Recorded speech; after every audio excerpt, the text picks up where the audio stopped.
Bueno, mientras llegan las preguntas aquí a la mesa, yo me voy a permitir hacer una reflexión que me está inquietando mucho. Al hablar de la población que tiene el planeta, estamos cercanos a los 7.000 millones de habitantes y se ha estado aquí ejemplificando lo que se puede hacer al respecto del cuidado de este medio ambiente, de este ambiente, empezando con Felipe Leal cuando habló del sol, el viento, el agua, la vegetación, la incorporación verde, la luz, el paisaje también, luego lo vimos en las pláticas siguientes, muy desarrollado. Pero a mí me gustaría saber qué pasa cuando se menciona que el problema es una cuestión de conciencia, una cuestión de sensibilidad, y también se ha mencionado la palabra talento. Pareciera que la normatividad no está respondiendo a las necesidades que nosotros tenemos para lograr este cambio. En consecuencia, pareciera que tampoco es una política pública. Quiero decir con esto que de estos 7.000 millones de habitantes que tiene el planeta, a lo mejor somos, pues me gustaría decir, 1.000 millones, los que estamos entendiendo cuál es la problemática y dirigiéndonos a un cambio, con esa conciencia. Pero ¿qué pasa con los otros 6.000 millones que están actuando en el sentido contrario? Ya lo veíamos, Felipe Leal se convirtió en un defensor del Parque Hundido cuando lograron la demolición del edificio que se estaba construyendo ahí. Esta defensa del paisaje que nos explicó José María Esquiaga ante el silencio, ¿verdad? Entonces, ¿cómo podemos hacer que este cambio sea posible? A mí me gustaría hacerle la pregunta a José María Esquiaga.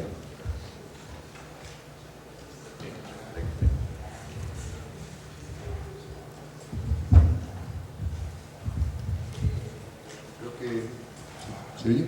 Que no hay una respuesta inmediata o simple. La cadena de causalidades que he apuntado en mi exposición arranca de conversaciones como esta, con tal de que tengan la vocación y la capacidad de ampliar el espectro de los receptores del mensaje. Esto es una cuestión que insisto mucho, sobre todo como profesor en el ambiente académico, porque es tan fácil sentirse confortable, cómodo, satisfecho en el reducido ambiente académico, comunicar a los colegas y a los estudiantes la buena nueva y darse, ya digo, por feliz con esa circunstancia, que a veces no se rompe a tomar el esfuerzo de salir al mundo exterior. Entonces tenemos que generar ideas que siempre van a hacer de ese contraste que aquí se ha señalado, de arriba abajo, de abajo arriba, es decir, desde la reflexión científica e intelectual y desde la gente, desde la vivencia real de los problemas. El encuentro de esas dos realidades es la verdadera fusión atómica, es la potencial de energía ilimitada, que hasta ahora muy difícilmente se produce. Es decir, el encuentro entre la reflexión intelectual y académica y la acción social, el activismo desde abajo es muy raro, es muy poco frecuente. Todavía es más, es igualmente difícil el salir extramuros del ámbito académico, del claustro, hacia la opinión pública y tomar, y por eso me ha encantado que muchos de los ponentes que aquí han intervenido son personas que tienen, además de un rigor científico, una capacidad comunicativa que les convierte en ser capaces de transmitir mensajes muy complejos a la opinión pública. Ese potencial tiene que explotarse al límite porque solo cambiando las conciencias de un número cada vez más extenso de gente, no especialista, es posible incidir sobre la política. No en primera instancia, no el despotismo ilustrado. Yo he cambiado de mi visión juvenil. Llegué al gobierno muy joven con la idea de que en 4 días acabábamos de todo. Y claro, luego he visto, después de nuestra acción, otros tantos gobiernos que han deshecho, vuelto a hacer, rehacer en muchas de las cosas que pusimos en marcha, de lo que realmente desde mi juventud he puesto en marcha, que ha durado. Aquello que logré desde el convencimiento y desde la interiorización de los sujetos de la propia necesidad. Y finalmente ha alcanzado el ámbito de la opinión pública permeabilizar a la opinión política, que en última instancia, ya digo, es un reflejo de la misma, que termina convirtiendo eso en normatividad, ¿no? Pero la normatividad y la opinión política va siempre retrasada. Parece que es la vanguardia, pero no es verdad. Hoy en día la vanguardia está en los movimientos sociales y en gran medida también en el ámbito, en los ambientes intelectuales.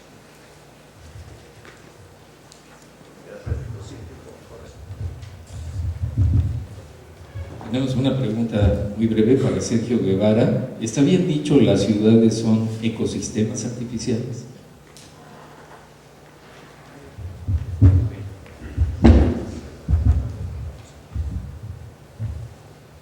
Sí, no. Hay un gran debate sobre si son ecosistemas, pero sin embargo, vistos desde el punto de vista metabólico, yo creo que sí pueden ser considerados como sistemas estructurados que se asemejan mucho a un ecosistema. Hay que ver el ecosistema de una manera bastante más laxa, ¿no? El propio concepto de ecosistema es un concepto muy potente que sirve para integrar una serie de cosas y no veo por qué no podemos utilizarlo como modelo para hablar del sistema ciudad. O sea, tiene un metabolismo, tiene una estructura para manejar ese metabolismo, etcétera. Y yo no me desgarraría las vestiduras diciendo que no, que los ecosistemas solo son naturales. El concepto es tan potente que puede ser aplicado inclusive a las ciudades de manera muy útil.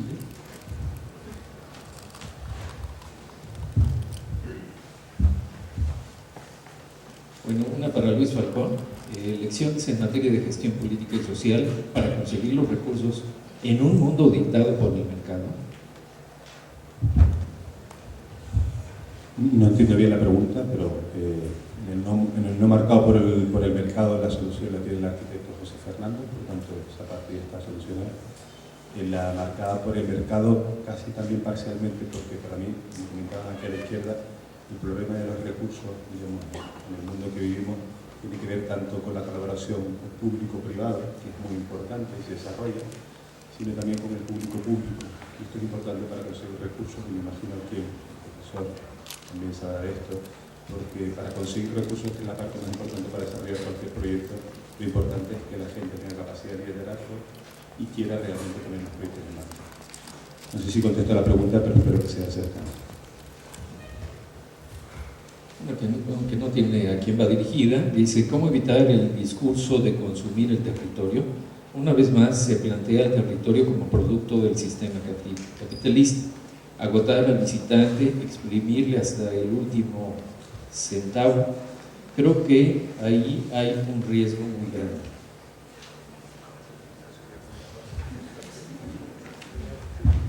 Bueno, espero que no se me haya entendido mal. Se me ha entendido mal, espero poder, digamos, adaptar. Mi idea, o lo que yo intento, digamos, explicar, no es la idea de exprimir al turista, sino muy al contrario, entender que el turista es un ciudadano más, porque nosotros también lo somos. Y el turista hoy en día, el siglo XXI, lo que busca es tener experiencia. Nosotros lo que intentamos es desarrollar, digamos, unos entornos sostenibles, tanto medioambientalmente, pero también social y económicamente. Por tanto, si un turista utiliza 3 veces más mis recursos que yo, me gustaría que me dejara 3 veces más dinero que el que voy a poner yo. Y como los turistas no pagan impuestos, creo que es importante entender la balanza entre los recursos que consumen, los servicios que reciben y el dinero que dejan. El equilibrio, diríamos, inteligente sería el que pagaran por un servicio que sea eficiente. Y yo creo que este es un objetivo bastante claro. No sé si respondo a la pregunta. Bueno, aquí tenemos otra, me imagino que puede ser para Sergio Guevara también. ¿Cuál sería la vía para protección de las áreas naturales? Ejemplo, si la Ciudad de México está siendo alterada por medio de grandes proyectos viales como el Arcosur. Bueno, esa batalla hay que darla todos los días. Sí, hay que levantarse para batallar y dormirse para volver a despertarse y volver a batallar. Yo creo que efectivamente la protección de la naturaleza en contra del uso del suelo, vamos a decir, no debía haber una contradicción entre el uso del suelo y la conservación de la naturaleza, y eso es lo que piensan los que llevan a cabo las reservas de biosfera. Pero actualmente sí hay una una diferencia grande entre los usos del suelo y inclusive las áreas naturales protegidas. Hay 3 o 4 en este momento en cartel en México sobre ¿cómo se llama?, de defensa de áreas naturales protegidas. El Parque Arrecifal Veracruzano, por ahí, aparte de que acabo de mencionar, Cumbres de Monterrey. Bueno, no me quiero convertir aquí en un Greenpeace, pero esta es una batalla y esta es una cosa que hay que dar cotidianamente. ¿Quién lo tiene que dar? Lo tienen que dar los científicos y los técnicos, pero también los abogados, porque son áreas decretadas, pero también se requiere una enorme participación de la gente.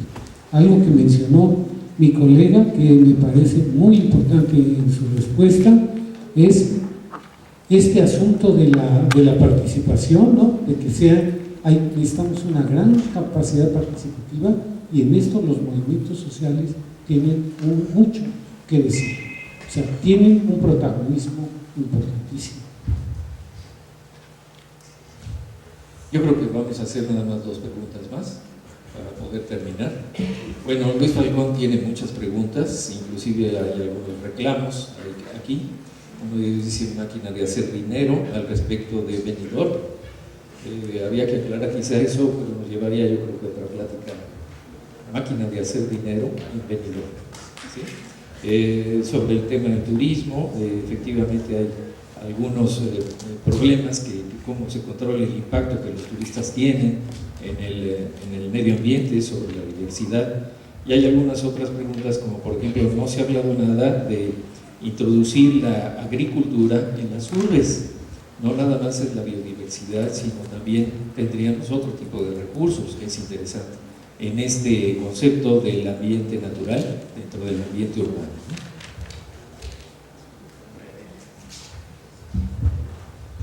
Qué linda pregunta, porque me da pie a mencionar algo que no dije. Las reservas de biosfera en este momento están poniendo énfasis en 2 cosas: en los núcleos de alta biodiversidad, o sea, las áreas núcleo, pero dentro de las zonas que hay que cuidar y que hay que conservar están las áreas agrícolas productivas que se basan en la biodiversidad. En este momento, el asunto de seguridad alimentaria, en este momento, el de agricultura multifuncional es fundamental, y perdón por haberlo pasado casi en una de las últimas diapositivas, sí mencioné zonas agrícolas urbanas que todavía tienen, el que hizo esta pregunta, le concedo toda la razón, tienen la mayor importancia, tanta como pensar en los sitios de altísima diversidad natural, y creo que hay que tener mucha atención. Incluso en algunos lugares como Nueva York se están cultivando ya en las azoteas. Hay restaurantes que tienen su propia producción de alimentos en estos sitios, ¿no? Bueno, vamos a terminar las preguntas para que nos podamos ir a recuperarnos de la hipoglucemia, como bien dijo el doctor también, y le paso el micrófono a Rubén Pérez. Muy bien, muchísimas gracias, y gracias a los compañeros de mesa por haber sido breves, precisos y demás. No voy a tomar yo tampoco más que unos poquísimos minutos para destacar lo que me ha parecido más significativo de sus propias contribuciones. Y quiero ser muy claro en esto. Estos sistemas que destacó muy bien Marco Massari, que venimos haciendo de congresos muy interactivos, de un sistema de debates donde, claro, algunos traen su larga experiencia, otros recogen esas ideas y luego las devuelven en una mesa de trabajo y luego hay un plenario general, nos ha resultado espléndido, y en ello también van las contradicciones. No siempre todo el mundo piensa igual, al contrario, a veces es muy bueno el disenso, y esa es la biodiversidad también, o la diversidad en este caso. Entonces, yo creo que me basaría en esta síntesis, que luego vamos a ir trasladando las conclusiones finales, ¿no? Lo primero que dijo José María Esquiaga, tenemos que proyectar el territorio. El territorio ya no se contempla, ya no se diagnostica, ya no se deja fuera de los procesos de proyectación, y donde los arquitectos hemos sido unos tontos en abandonar históricamente esa dimensión. El territorio ahora se proyecta, lo debemos proyectar porque es demasiado complejo lo que allí sucede. Y esta expresión, que no sé si comparto demasiado, pero que es muy gráfica, tenemos que darle materialidad geográfica al territorio, es excelente, está muy bien, José María. No sé si materialidad, forma, en fin, pero tenemos que construirlo, se diría de manera muy simple, como se ve en la mayoría de esas fotos. Rasgo mis vestiduras, declaro mi alegría por esa foto de los cultivadores de las cepas en Lanzarote, ¿no? Es una maravilla de la humanidad, y lo es, ha sido así declarado. Tanto o más que una catedral gótica. Y ahí estamos, ¿qué diferencia hay en un producto de alta creatividad? Y sigue José María Cava diciendo, no tenemos que planear literariamente, es decir, escribiendo normas. Esto me parece también brillante. Lo compartimos, lo estamos haciendo y lo sabemos en carne propia. Y acá en México es terrible el problema, de todo el planeamiento son normas que después no se cumplen. Intransigibles y intransigentes. Bueno, está empezando el diálogo, ¿no? Y él decía también, casi con a mí también me gustan los neologismos o la composición de palabras conocidas, plantear una morfotipología del territorio.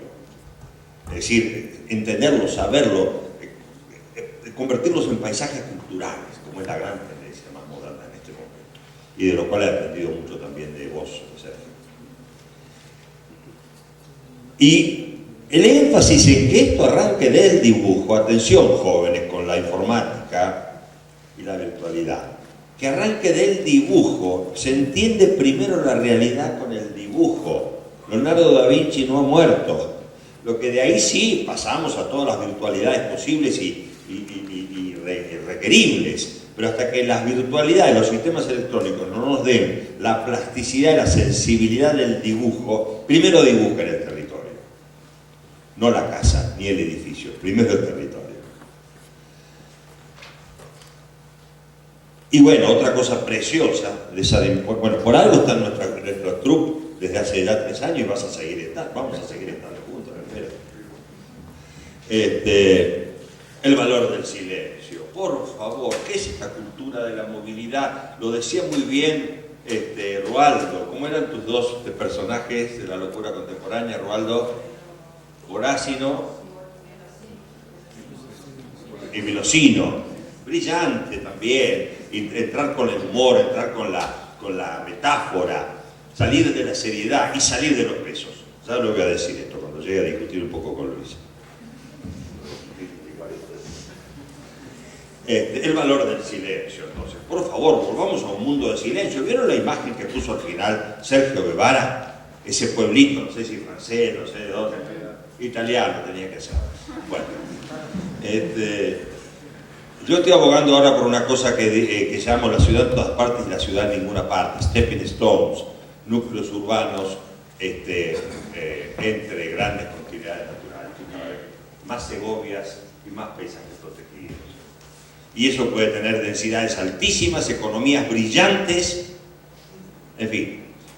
Para lo cual termina José María Escaga diciendo que hay que crear viveros de creación. Era una expresión gravísima, y no dijo en la universidad, a pesar de que eres un catedrático. Hay que crear viveros de creación en la ciudad, en las calles, en las comunidades. Bien. Luis nos llama la atención sobre una cosa muy concreta que yo, habiendo realizado el plan de turismo de Argentina, comprendo muy bien, muy bien. 800 millones de turistas en el mundo, son otra población en la población. ¿Cómo no atender eso? Si acaso buena parte del despegue económico de España también fue el turismo, por ejemplo, y de México, y de Uruguay en este momento, y de la propia Argentina, y de tantos otros países. Entonces está muy bien que se plantee la problemática del turismo y el urbanismo y el ambiente. Yo creo que el territorio no es un factor de competitividad, es un factor de, como decimos en Uruguay, el proyecto que estamos haciendo en Uruguay, maravilloso en este momento, de innegociabilidad. El territorio es innegociable, a donde podemos poner algunas cosas que lo permitan sostener económicamente. Pero no es, para mí, el territorio no es mercado, porque es un bien escaso y agotable. Y ya estamos casi en eso.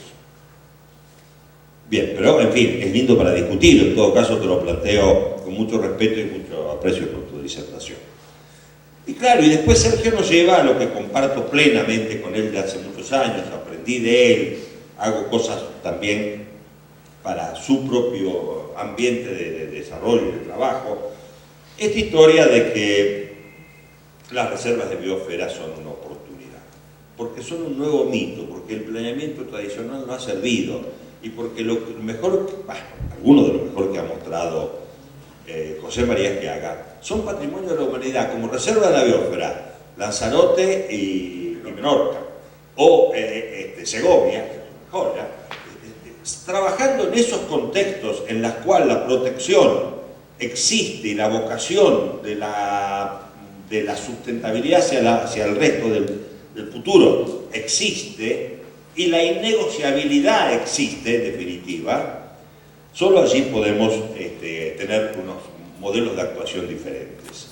Bueno, en ese contexto amplio, el diálogo de saberes, las ciudades deben ver las regiones a que pertenecen, y el movimiento americano que estamos iberoamericano que estamos tratando de llevar adelante con las reservas de biosfera en el marco amplio de Iberomar. Pero me gustaría terminar este resumen con una de las últimas cosas que dijo Sergio: la conectividad como principio modernísimo de la ecología.